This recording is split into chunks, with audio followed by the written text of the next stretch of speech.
Hey there, ladies and gentlemen. Like I promised yesterday, let us begin the discussion on mismatching Ganas, which is most common and which is most ignored in the so called matchmaking that goes on, especially in India.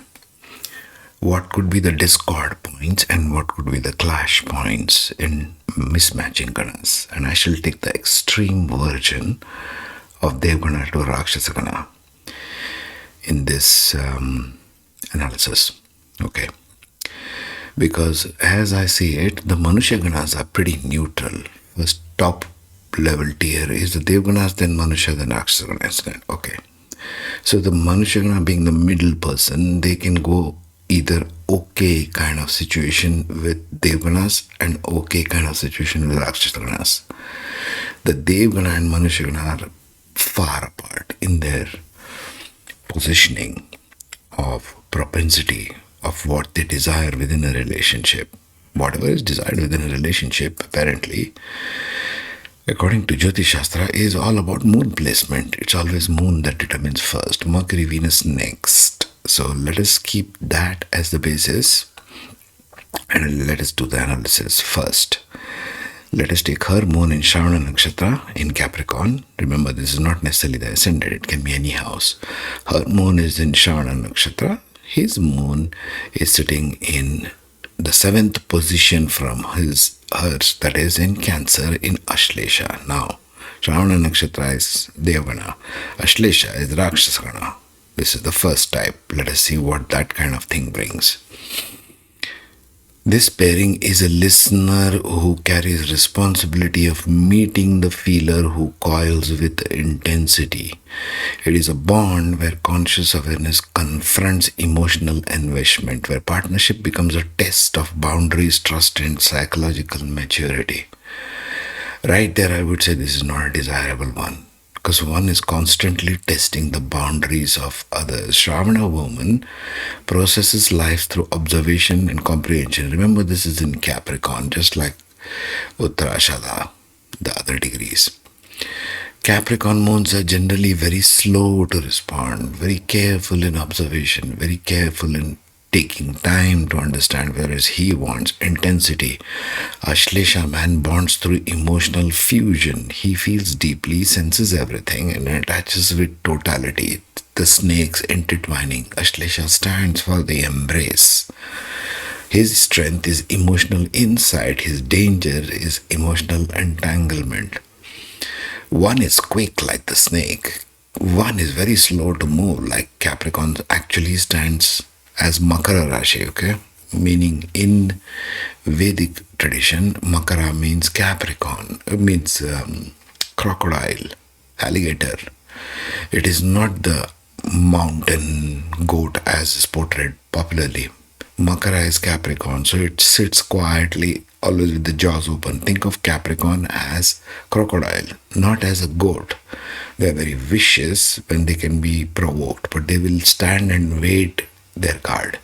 It is a very slow moving reptile, where a snake is very, very fast in its response. Think of this dynamic when you study the representations of matching the moons.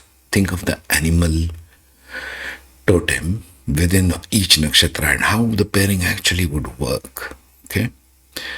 Keep that in mind as the basis. I've done another podcast series on instincts and totems of nakshatra. You can go through that if you're more interested in that.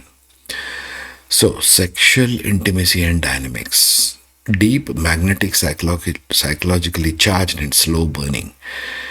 If you end up pairing this way, if you are such a person or couple, desire grows through emotional trust, not novelty. Sexuality carries a strong bonding imprint. Intimacy is transformative, not casual. Shravana Nakshatra woman, she wants calm presence, verbal reassurance, emotional respect. Ashlesha man, on the other hand, wants emotional availability. This is difficult for Ashlesha man, for him to deal with in this case. Because he wants intensity, she wants slowness. One is quick, one is slow. Okay, what are the mismatch and discord zones now? She's a Devgana woman and he's a Rakshasa Gana man. So primary friction, she processes slowly, he reacts instantly. She values clarity, he values intensity. Like I said, Rakshasa Ganas are very intense in their approach. She sets boundaries, he tests them. So it's like a, how should I put it? It's like a match. It's like a competition match. This is not desirable in any relationship, and the ancient seers in India recognize this. This kind of match is not good. Emotional clashes may occur, like he may feel emotionally restricted, she may feel emotionally invaded. See, boundaries are crossed, breached. Rakshasagana has no qualms about breaching boundaries. They are very sharp to breach boundaries. And if Rahu Ketu impacts this, it's even more sharp. Impacts the moon, I mean. His need for fusion meets her need for space. So, sexual emotional risk, attachment turning possessive, guidance turning parental, love turning psychologically heavy. Yeah, sure. If unconscious, which is most of the case, hey, we talk of consciousness. People even in spirituality talk of consciousness. How many of you are actually conscious after the camera work is over? Yeah. If unconscious, this becomes a listener controller imbalance. Why this is transformational, not comfortable? It will end up transforming if you are in such a relationship. This is about alchemy. The strength is there is deep emotional insight on the side of both parties. There is magnetism. There is 1-7 dynamic. That's the key I'm trying to point out here. Although numerologically there is a dynamic 1-7, but the ganas are mismatched. I want to put this into your heads very strongly. Powerful bonding potential, high capacity for mutual transformation. The danger is emotional enmeshment, power struggles. Yes, 100%. Between Devgana and Rakshasagana, there will be power struggles. There will be struggles emotionally.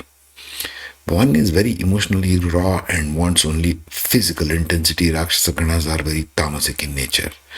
And Devganas, on the other hand, want softer, slower, steadier. You can see all the 9 Devganas which I have made previously. This pairing only thrives when Shravana maintains boundaries without withdrawal. Difficult for that. Difficult. See, I don't try to match something which is unmatchable.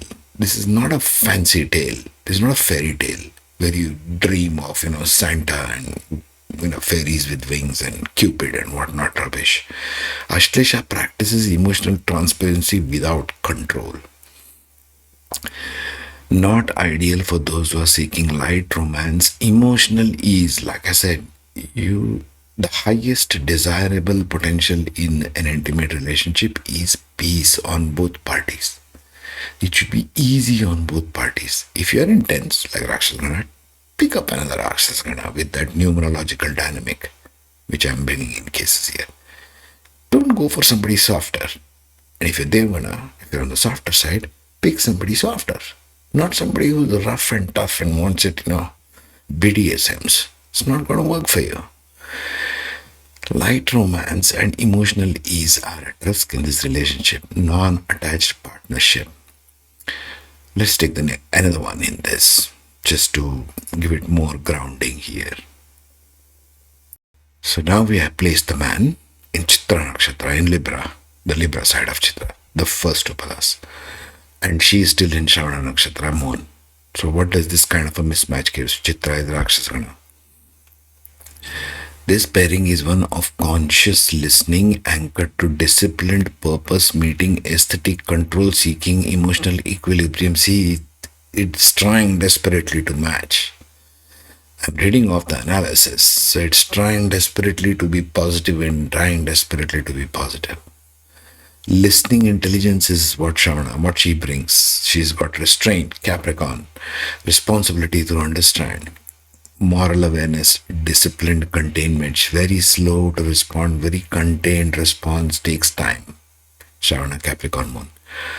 Shravana woman does not dominate space emotionally. She observes, she integrates, then assumes responsibility. That's the Devana part of her. Chitra, on the other side, in Libra, does not seek chaos. He seeks ace.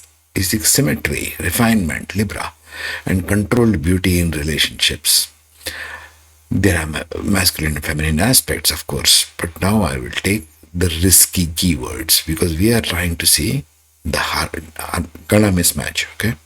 The discord zones. This is the uncomfortable truth. She's a Deva woman, he's the Rakshasa man. Different nakshatra. So primary friction, how it will play out in this dynamic. She processes through listening and integration. He processes through correction and control. It's a Mars ruled nakshatra. There will be the harshness of Mars. She values clarity and meaning. He values design and order. She sets boundaries through restraint. He tests boundaries through refinement and adjustment.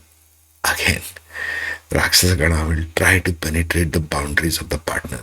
So you better take another Rakshasa Gana to have a nice match. This is not a loud conflict, it's a silent misalignment.